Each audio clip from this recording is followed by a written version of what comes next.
Stop looking at around you. Look up. And if we all looked up and we all focused on the network, the globalist network, and talked about it all the time as our biggest problem that's causing our mass migration, it's causing our pandemics, it's causing our destruction of our farmers and the war on farmers. Every single thing that's destroying our future comes from one locus, right? And it's international oligarchical globalism. And everyone just needs to keep pointing to the root cause, the source of the problem, and stop getting caught up down at the ground level. What a great podcast this was. I love Jim Ferguson because he focuses quite heavily on the solutions, what we need to do. So by all means in this conversation, I think we do a fantastic job of going through what's actually happening geopolitically, how the globalists run their scams, but we also focus quite a lot on what are the solutions. So we all need to get our shoulder behind the wheel. This is the battle of the century, of the generations, and we simply have to win it. So you'll enjoy this conversation, I'm sure of it. And just a quick thing to mention, my new AI-driven app on weight loss, longevity and health is now out, getting a great response. I'm really delighted with Studio.com and their AI engine. I've spent months loading up all of my knowledge. So daily, weekly, the app will give all the guidance, track your meals, photo your meals, and give you back how good or bad they are for your journey to weight loss and health, and so much more, including a full coaching function. You can ask at any point in the app for advice on any topic, whether nutrition or metabolic health or blood test markers, etc. So really delighted with it. The link's down below. It's at studio.com/Ivor/weight loss. But with no further ado, let's get into the conversation with Jim. It's a doozy.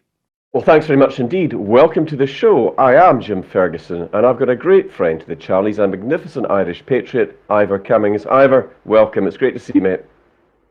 Great to be back, Jim. Yeah, for sure. I mean, there's a lot going on in Ireland right now. I have a big interest in Irish politics. I've been over there many times. And, you know, as part of the Celtic nations, as a Scottish Highlander, there's a lot of affinity between our nations. But you've got some news. Tell us a little bit about what happened with the Spoil the Vote campaign. That's fascinating. Tell us a little bit more about that. Yeah, it was actually astonishingly successful. So more than double my stretch goal result, if you will. So basically, a few weeks before the presidential election, Elaine Mullally, a kind of councillor and entrepreneur lady in Ireland, and Declan Ganley, who's pretty big wheel in business and prior in politics, they got together with a few more, excuse me, and they put together a kind of a group, a civilian type group, to push for spoiling the vote. So in Ireland, basically, if you don't mark an X or a number in the various candidates properly, it's counted officially and legally as a spoiled vote. So it's a way to protest vote that was never really used before. And the reason that they put this together, and I put my shoulder to the wheel with them, and Eddie Hobbs as well, great figure in Ireland, was because the government, for the first time in history, unprecedented, unconstitutionally, essentially, if not legally, they banned their party members, the main parties, from supporting or nominating any independent candidate. So that's the first time in history. And it's basically, it's fixing the vote system. Because in Ireland, you need around 20 nominations to be able to go forward to be a president or elected or go into the presidential election. And it's just the way the system's written. And you get these kind of nominations from other politicians and councillors and some, you know, university bodies. And usually there's no problem if you're a viable candidate, you get the 20 nominations. But the government was so terrified, particularly of one or two candidates who might win, who would take a more family-oriented, conservative view of things, perhaps against mass migration. They got so terrified, they took the unprecedented step to ban their members to use the whip never before used in the presidential election, to ban all of their nominators or potential nominators from nominating any candidate but their own party. And that was disgraceful, quite clearly. So this effort started, Spoil the Vote campaign, with a hashtag. We all put our backs into it, and we got an astonishing result. So I was hoping, with around 1% spoil votes in prior elections, presidential in recent history, I was hoping we might get up around 10% and give the government a real black eye. And we got to nearly 20%. Big news, even covered internationally. And the reason I say 20, I think there was 13 point something of directly spoiled votes, most of which had messages written on them. And they tallied the messages too. And they Pareto racked and stacked the messages, most around mass migration. Also, the rape of a 10-year-old girl that had just happened from a migrant who had been deported last March but never left. So that was a big message. And a load of other messages about the disgraceful totalitarian government that we have. So there was another 5 or 6% voted for Jim Gavin, who was out of the race. So they're essentially spoiled votes. So around nearly 20%, huge number, nearly 300,000 if you roll up both those totals. And yes, the government from insiders were panicking. And our Prime Minister, or Taoiseach, even came out and started blathering about the numbers for mass migration are probably too high. So you literally saw them beginning to run around in circles and begin to state the obvious. And then, in turn, our puppeticians who were doing that after Spoil the Vote came through, they were attacked by the extreme left nutjobs and NGOs in Ireland. And people were saying it's disgraceful. They're saying migration is too high. So the whole thing is in disarray. And just to wrap it up, the team now is going to go ahead. They have a website. They got great IT people. They did all of this campaign on a couple of €100, right? Everyone was a volunteer. And they've gone ahead now and they're going to take a issue, potentially a referendum, to fix this nomination process. So way back in the 80s or maybe 90s, there was a move from official politicians and legislation to change the nomination process to make it more fair. Like if you get 10,000 signatures, you can go ahead into the election. So that may be, they may champion that, the group. And they're also going to start producing reports, fully referenced, fact-checked, on all the real issues in Ireland, and start shining the light on our UN and EU-owned puppeticians. Yeah, I mean, that's incredible, and what a resounding result. I remember speaking to my Irish friends, interviewing many people, maybe a couple of years ago, 2, 3 years ago, and I said, in a conversation like, where is the Irish population on this? And said, well, there's maybe about 40% worried about mass illegal immigration, 42% thereabouts. But you were telling me just before we went to record, that's now nearer 80% of Irish people who have got real concerns about what's happening to Ireland. That's another major, major milestone to achieve that too, isn't it? Yeah, it's really on the street now in the last year or two. So very briefly, Jim, in 2022, O'Gorman and his department sent out in Ukrainian a document, and it went out in a tweet in Ukrainian language, basically saying Ireland's doors are opened. We're going to throw money at you. We're going to get you in houses within 3 months, I think it was. And basically, even though we have a housing crisis already and a homeless crisis, didn't matter. So in Ukrainian, they basically said, come on down, anything you want, come on into Ireland. Ireland is gasping for you. And that was on the back of the Ukraine war. But mostly men came in, and younger men, and men from other areas. And the reason was they also did the document in around 8 other languages and sent it out simultaneously in multiple African languages and Georgian. So the massive flood of migration we got, particularly since 22, enormous numbers, dominated by Nigeria and Islamic countries and all the languages that they sent it out in. We got a ton of Ukrainians, sure, but a lot of them are young men. Kind of weird. When there's a war going on, you'd think it'd be women and children coming over. Not so. And certainly from Africa, the floods are all young men, pretty much. So we have a young man from the third world housing crisis now, which our puppeticians actively, on the record, created for us. Fascinating, isn't it, Unbelievable. Jim? That your own Well, politicians, who are meant to represent your people, your sovereignty, your history, your culture, and your future in your country, in your nation, conspire literally to flood your country with third world migrants who have no skills in the main, uh, absorb massive, massive amounts of your GDP because of the accommodation and all of the dole and all of the benefits they're given. And they're not going to be able to contribute jack to the country, mostly. I mean, they're undocumented illegal migrants from areas with very different views of women, very different cultures, very different religions. They're not, you can't kind of absorb them like the Vietnamese boat people when I was a kid, or all the Eastern Europeans during the Celtic Tiger. No one complained then because people were coming in, bringing some color, and they were compatible and they blended and intermarried and they did plasterer, electrician, they did work, they helped build the country, yada, yada, yada. This is, for any listener, 100% the opposite. This is unskilled, ne'er do well, broadly, people coming in, won't integrate, absorb massive amounts of our tax dollars, and in the future, it's just an absolute mess. you know, I met Elaine Maloney when I was at the inauguration in Poland for the new president, Karol Nawrocki. She's a magnificent lady, great Irish patriot. There were some talk and chatter about Declan Gandhi coming in potentially to run as well, but they fixed it. I mean, they fixed it so that they will always be in power in perpetuity. I mean, it's ridiculous what is going on there.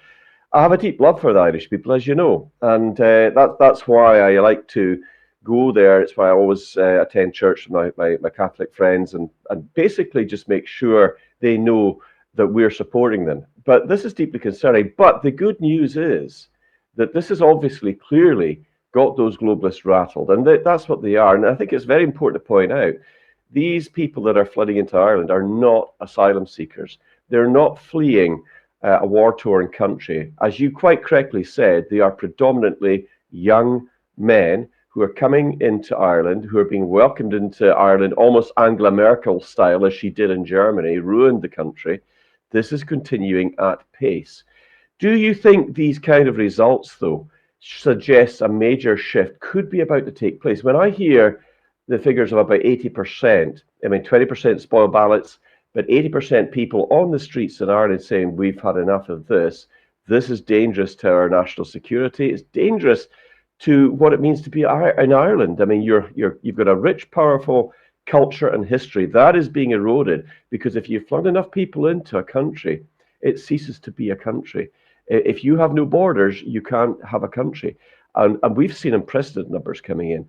How long do you think before this could be transferred into a change of government, into a change of politicians who will actually do what the Irish people want them to do and not what the globalists tell them to do? Yeah, well, we we have headwinds, I have to be honest. So I think to your points there, it is fantastic. We're finally getting people waking up. The big problem in my analysis has been for several years, the people have done nothing, and that is highly dangerous, as we've discussed. The reason they did nothing is because the slurs worked. So there was a campaign of slurring anyone who questioned these insane policies, far right, racist, anti Semite, whatever, pick your slur. And these slurs obviously have lost all valid meaning over the past few years. They are used by the globalists to keep the people and keep their heads down. So that's breaking. So I always said for the last couple of years, until people ignore all these slurs and stand up and talk at the water cooler, talk down in the pub, talk on the street. This is the biggest issue that is heralding the destruction of your culture, your nation in the coming decades. There's no bigger story for the man and woman on the street than this. People need to be talking about it, and then things will grow even further where the globalists have to begin to retreat. But the problem, Jim, has been the fear of the slur. And I think the fear of the slur is breaking. So I think it bodes well for us that that is really breaking down. We still have a lot of work to do, though, because the political establishment are almost 100% utterly in thrall to the UN, the EU Commission, and the globalists. And now it's ingrained in them. They instinctively, every action they do for the hand that gives above. So it's going to be very hard to move that block of puppeticians who are so indoctrinated, entranced, you know. There's no real major alternative party that we can all start voting for. I mean, there's Aim to, and there's some freedom type parties. They're quite small. So the big challenge is not having an alternative, whether you vote for Fine Gael or Fianna Fáil, which are the uniparty now, or you vote for the opposition, Sinn Féin, supposedly Republican Nationals Party. What a joke. They were shouting at the government to lock us down harder, Daddy, during the COVID thing, right? Yes, They that's right. have been pushing mass migration, more migrants. So the opposition classic is worse than the existing stooges. So you can see the problem we have, but I still believe when the people keep rising, keep talking, and keep getting angry on behalf of their children and grandchildren to come, all their kids have to leave the country now. They can't afford the housing. There's no housing. The rents are through the roof. Our first world educated children have to leave our country in droves. That's the way it's been for the last 10 years. While at the same time, the Department of Finance and our politicians open the doors wide and literally ferry in third world migrants with no skills. You know, so it is a tough one, but we're on the road, I think.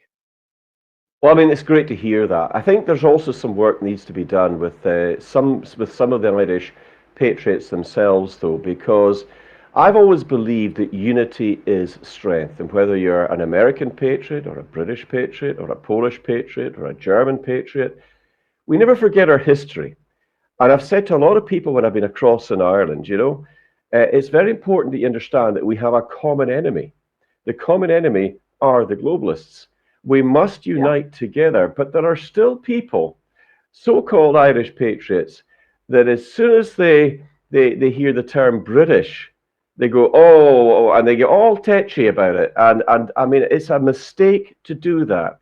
If you turn away help, genuine help that's coming from Britain, from the British patriots to the Irish cause of restoring your country back to what it should be, or other patriots from across Europe, you're not doing yourself any favors, are you?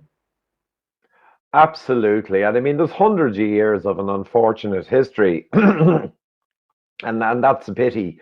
But that's moved on now. So now, exactly as you say, Jim, we are dealing with a common enemy, the globalists. Now, you could argue that Britain, the Crown, and the City of London, connected in with Wall Street and the networks of oligarchs, Britain still has a hand in the horror that's happening to us.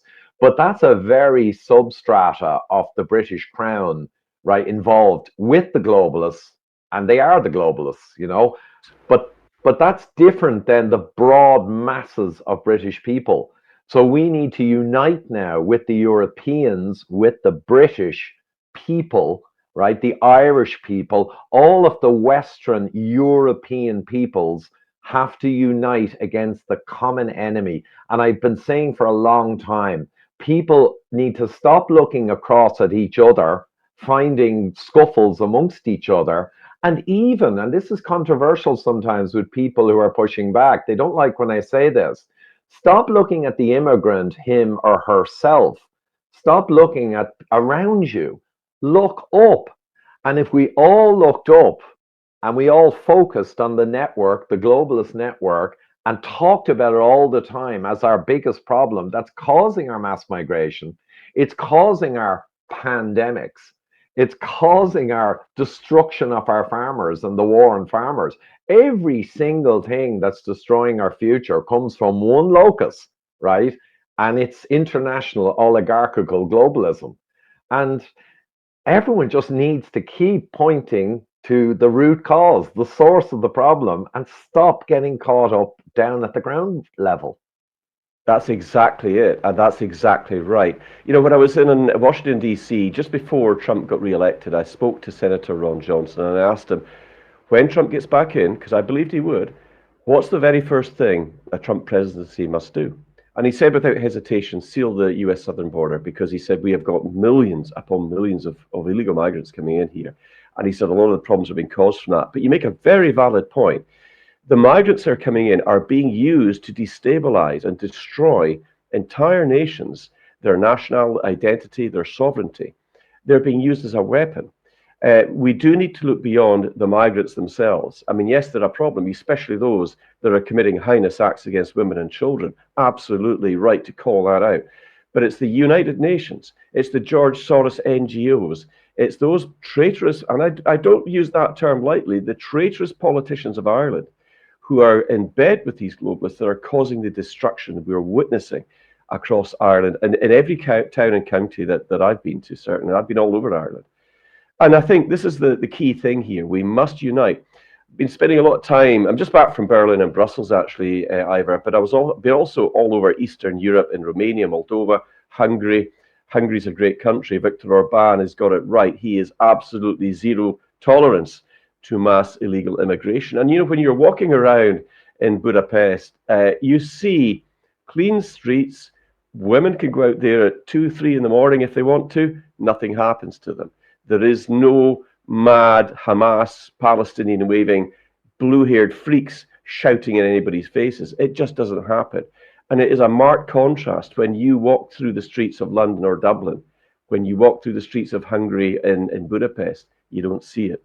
And I always say that it's almost important that these predominantly Christian countries, conservative values, family traditions, in particular in Romania and Hungary, they're the model now. They are the ones that need that strength, because we can then push back into the western parts of Europe and recapture that lost territory to these globalists that have been infiltrating our governments and respective parliaments. But I think, I mean, in terms of the elections, when is there likely to be another opportunity? I know we've just seen a new president elected. I mean, give me your thoughts, first of all, before we go into the elections, future elections. I mean, what is your take on the new president who's been elected into Ireland? Yeah, Jim. Well, actually, I've kind of spurned Irish quote politics for decades now because I increasingly recognized, unlike my father's time, they're just self-interested, poo in my shoes people broadly. So I don't really know many details about the Irish politicians. This lady who's come up, Catherine, I didn't investigate much because immediately the word coming out, even in international media after she won, was extreme left. And that's all you need to hear. There's no point investigating her in any more detail. She's apparently big into migrants coming in, more migrants, and she's a globalist slash communist type person. And that's it. So that's what we got. That's why Yeah. spoil the vote was so important, to undermine the mandate for this kind of character. So we're going to have to live with that. Luckily, the presidency in Ireland is more a ceremonial function. And people who pushed against spoil the vote on Twitter against me, I kept explaining to them. Some people said you should just not vote.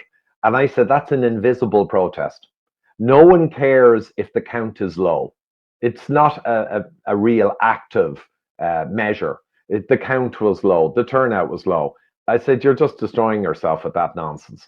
But the other thing was, they said, if you spoil the vote, you'll undermine a less bad candidate, and the more bad candidate will get in. And I said, guys, all three or two in the end candidates will rubber stamp any and all globalist legislation that is pushed through the Irish system.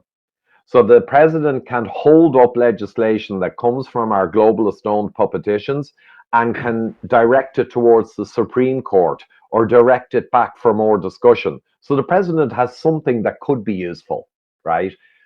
The existing candidates, because they've rigged the election, they're rubber stampers, right? Leftist communists. So it doesn't matter which one gets elected. It is truly irrelevant, right? Hence, spoil the vote. So really, this candidate, what can I say? Another Marxist kind of nut bar. I mean, what more can you say? Yeah, well, I mean, we started to hear that as well, right? Probably around about the same time, and we were just dismayed. But all is not lost yet. But we're going to go to a very quick ad break. We're going to come on to some of the things to do with UN Agenda 2030. It's not that far away. The clock is ticking, and I know, Ivor, you are a great expert on a lot of these things as well. So don't go away. We'll be right back. Okay, I'm going to jump in here and just take this opportunity. Just a reminder that my new weight loss and health app that can transform your life is now available at studio.com/Ivor/weight loss. And it's got all the power of a superb AI engine, has taken all of my material, my weight loss masterclass and psychology workshops, because psychology is the most important part of weight loss, actually, especially if you've had challenges before. And it gets it all in there with daily, weekly coaching, guidance, and carrying you through your journey to make it a successful one. So I'm delighted with it. And the link is down below if you want to check out the website, if nothing more, and the videos and content I've put in there. That'd be super. And also help support the mission, to be quite honest, my main mission of getting the reality of how the world works out to the people and getting us all to join together to push back against this battle of the generations, if you will. So we'll go back to Jim now. And we're back. Ivor, UN Agenda 2030 is something that's been touted. It's almost like the globalists have an obsession with it. I don't know what it is about that particular date, but UN Agenda 2030 and the 17 Sustainable Development Goals that they talk about are actually very impactful. I mean, you've talked a lot about this, but I think it's worth mentioning again because that clock is ticking. We're marching towards that particular date. Which means that time is running out for Ireland, and to recapture the democracy and the Irish government itself is under pressure to get that done. Is there when is the next elections taking place? And can you suggest or can you give us some perspective in terms of what you think might happen when the people really arise? You know, I mean, we're talking about 80% people in the streets now saying, "Hey, this is not on." When is that tipping point coming, and when do you think that could happen? Yeah, that's a tricky one, Jim, because again, elections, as far as I can see, and I don't go into detail much in the machinations of the political parties, etc. I'm all around grassroots, people rising, and then things will happen when that happens. The problem is that right now there's very few people to vote for. So there's Independent Ireland, who've been doing a reasonable job. There's Aim2, who are more nationalist and traditionalist and conservative. And there's a couple of freedom type parties. But I'll admit it, we're lean on having alternatives to align and rally behind. It's a problem. Now, the Agenda 2030, there's a few reasons for the bums rush that's happening. So Agenda 2030 is their central framework of the globalists to turn us into a managed ant farm. So a kind of totalitarian, well-managed ant farm in the West for the globalists and the oligarchs. So it's really, really important. And that's why every single one of their strategies in coded form is written into all those goals. Now, interestingly, in 2019, the World Economic Forum, which sprang from Rockefeller's loins, the arch oligarch, you could say he's subservient to Rothschilds and the big banking families, but still Rockefeller is a nexus. So WEF came from Rockefeller, Bilderberg came from Rockefeller, Trilateral Commission came from Rockefeller, Council on Foreign Relations came from Rockefeller, the UN came from Rockefeller, and ultimately the EU Commission came from Rockefeller. So all of this came from the oligarchy from the 50s onwards. But interestingly, the WEF and the UN, two Rockefeller organs essentially, joined up quietly in 2019, just while they were preparing the COVID pantomime, right? And when the COVID pantomime came in, there were a few key reasons for that. It wasn't just to enrich their corporate buddies, it was to get global digital ID. And the passports and the vaccines were all for the digital ID. And we can see all around us now the desperation to get to central bank programmable digital currency, which needs a global digital ID. So you have Tony Blair out, you have Starmer out.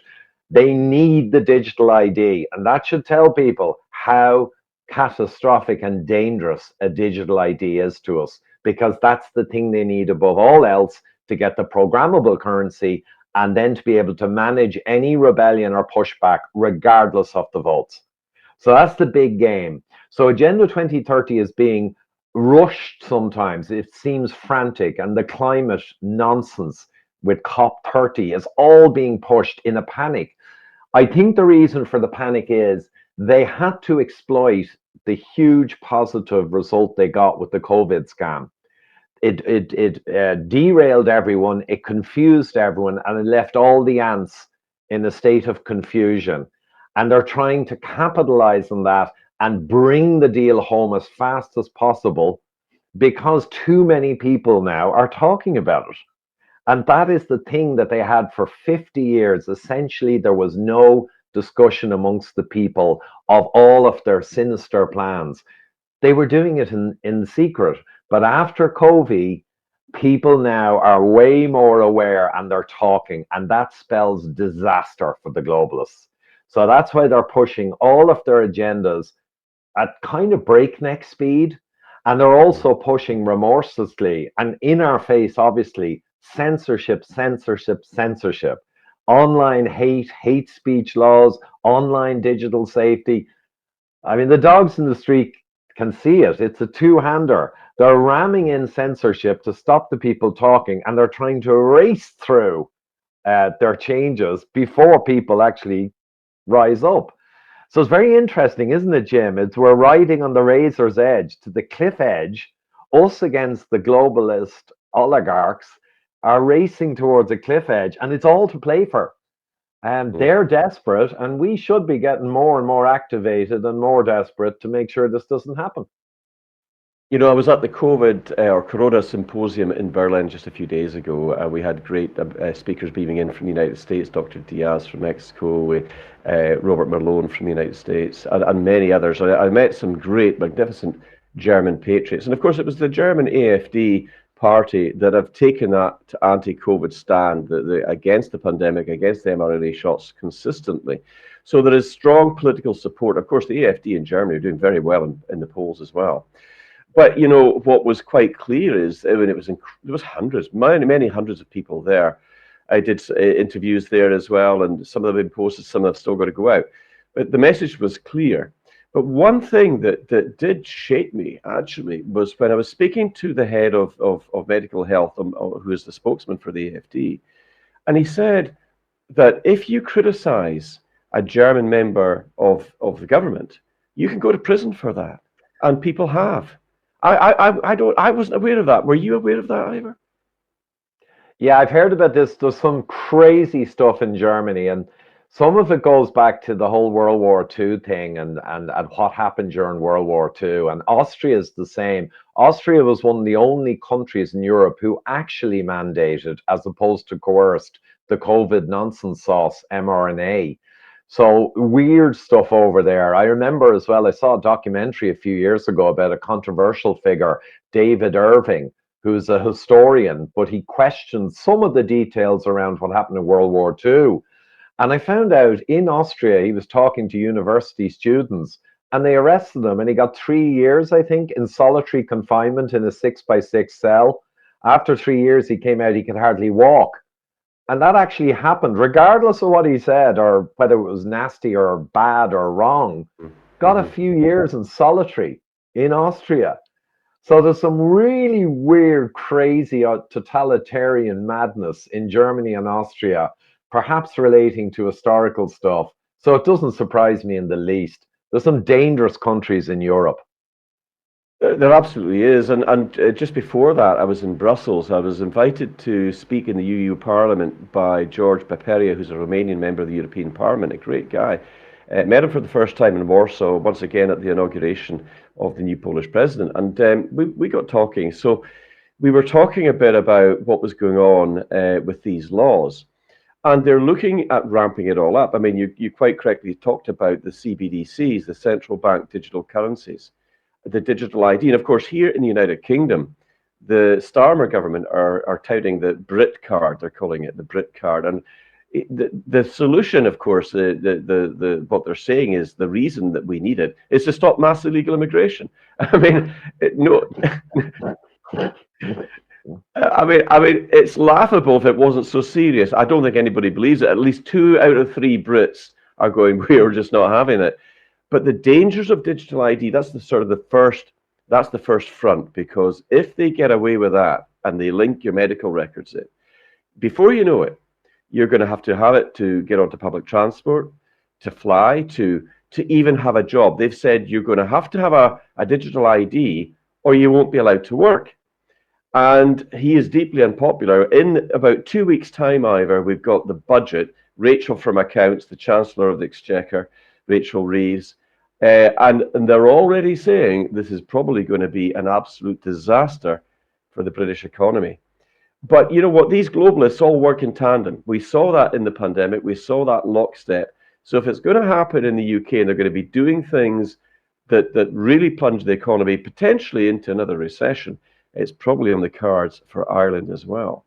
Now, Ireland's got some great, it's got wonderful farmers, wonderful beef, wonderful milk products. Do you think that what we're witnessing in the Britain with the digital ID, the Brit card, is that going to be replicated in Ireland anytime soon? And when do you think people are going to say enough's enough? We're not doing this any longer. When are we actually going to see that pushback, Ivor? Because a lot of people are almost anticipating something happening. And before you answer that question, let me also draw your attention. Don't know if you've come across him. Professor David Betts. He's an academic. He's a member of the War College here in London. He's warning that there could be civil war breaking out in the United Kingdom, and he's very serious about it. In fact, he calls it a dirty war. Have you heard of him before? Absolutely. I mean, I'd heard of him, and he's absolutely correct. That is the risk, no question, because the people are being pushed.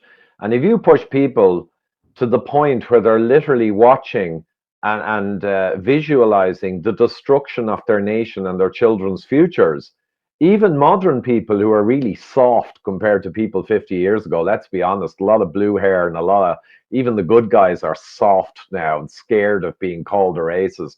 But even people like that, they're going to rear up when their whole future is being destroyed in front of their eyes.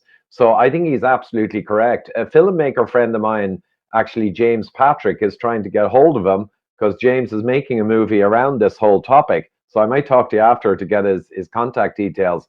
But yeah, that's the problem. Now, the Irish and the English are beginning to rise up. It's very hard to call where it'll go, but I agree. The awareness of the digital ID and the prison they want to put us in is growing.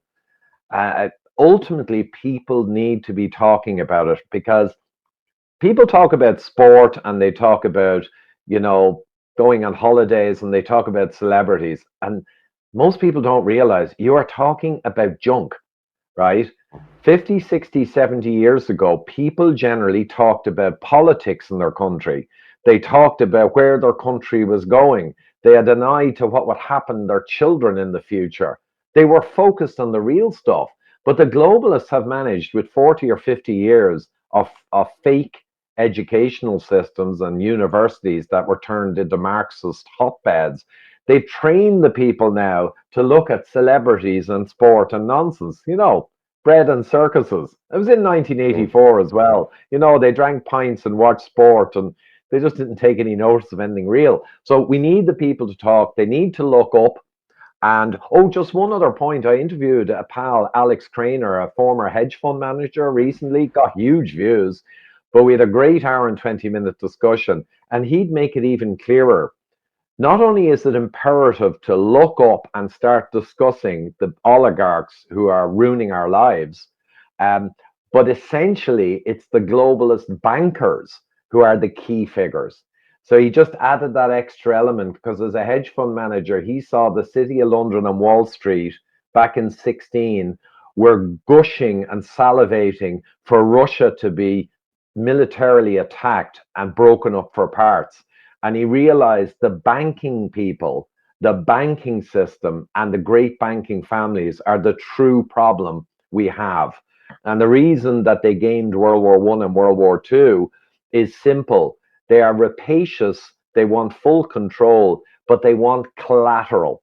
So all of the proxy wars we're seeing, and Trump now wanting to invade Venezuela, and the whole anti-Putin, anti-Russia thing, it's all around for their Ponzi scheme of printed money, which is coming soon to a collapse. It's a Ponzi, the printed money, the dollar. They need collateral to back it up increasingly as we head towards the Great Reset or the fourth turning. That's where we're going. And that's why they need to rape and rob more and more collateral. That's how the world runs and rotates. So it's just an added point. Think globalist banking families, think big bankers, think Wall Street, City of London. In there is the real nexus of the worst people on the planet. Yeah, well, there's an old saying, follow the money, and it's very, very true. And yes, I know Alex Trainer. He's a great guy, a very smart guy. I've been on shows with him before. When I started to hear about Professor David Betts, I started to do a bit of research, looked him up on X, found out he was actually following me, Ivor.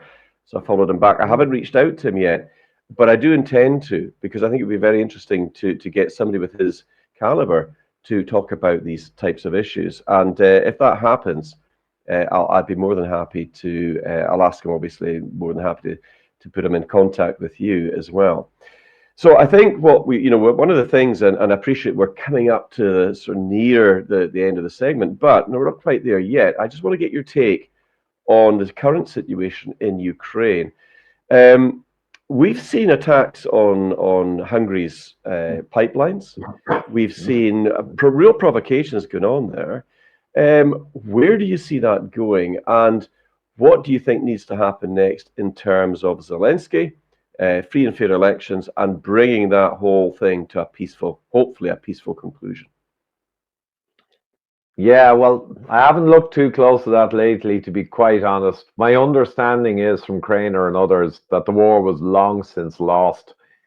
It's a proxy war between the West and NATO and Russia for the reasons of destroying Russia if they can, and getting regime change there, and then stealing all their resources, massive resources.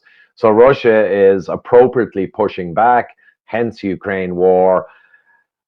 My understanding is Ukraine is a mess. You hear propaganda that Russia is having major problems. I don't think that's the case. And I think at some point, the Western NATO powers might have to let that one ride and move on to China and Iran again, and maybe Venezuela, and just go elsewhere. To be honest, yeah, I'm not too close to it. It's an absolute mess. And Putin and Russia had no choice but to push their oar in there. After the 2014 Western NATO coup that flipped the president in Ukraine, they put in a stockings-wearing actor, Zelensky, after the first guy they put in. The whole thing's a farce. It's a Western proxy war that's actually marked by absurdity. I mean, just look at Zelensky. It's pathetic. Yeah.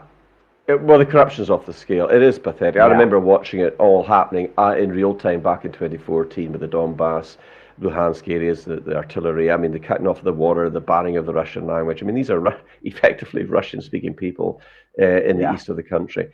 And I think you're right. But I've seen maps that these globalists, these NGOs, where they've actually carved up Russia. I'll maybe put it into, I'll maybe get it edited into so people can actually see what they're planning on doing. They want to break Russia up into separate, controlled, managed areas because they have a lot of wealth, a lot of minerals, a lot of gas, a lot of oil, a lot of gold. And that's what they're actually really doing. And I think they're just using Ukraine as a reason to go in. But let's hope that cooler heads prevail. Ivor, we're pretty much out of time, but I always give my great, magnificent guests, and you're no exception to that, the last and final word. So I'm going to give you the next 2-3 minutes to say whatever it is you want to say. On you go. Okay, a couple of quick things. I won't get into detail, but I was on Eddie Hobbs' interviewing his Counterpoint studio the other day on Future 40. So just for Irish people, look up Future 40, and Eddie Hobbs has done an analysis of it. It's our Department of Finance, and it could have literally been written over a few pints by George Soros. So our public servants, or public serpents, as I'm now calling them, they are completely lost to us. So the Department of Finance has written a massive document, and the summary, I'm going to give a brutal summary of Future 40. We're going to rack up huge debt in the next few decades. We're not going to have enough birth rate from Irish people, and we're not going to do anything about that. We're going to bring in masses of migrants, right? And our biggest spending, we're planning double the health service spending and double any other on a bar chart, is for climate change, right? In other words, it's a document for the complete destruction of Ireland from our own Department of Finance. So it's insane. It's straight from UN Soros. Literally, these people are puppets. They're just writing out what the big hand tells them to write. That's how bad it is. Another quick one, there's an article here about Denmark, and Denmark is doing a sterling job on mass migration. And it's from Amanda Akas, and it had stuff I didn't realize. Denmark is analyzing their crime. They're finding non-European migrants have double or more the rates of crime, particularly sexual crime. And the children of non-Western migrants have huge rates also. Interestingly, Western migrants, they're not much different than Danish people, okay?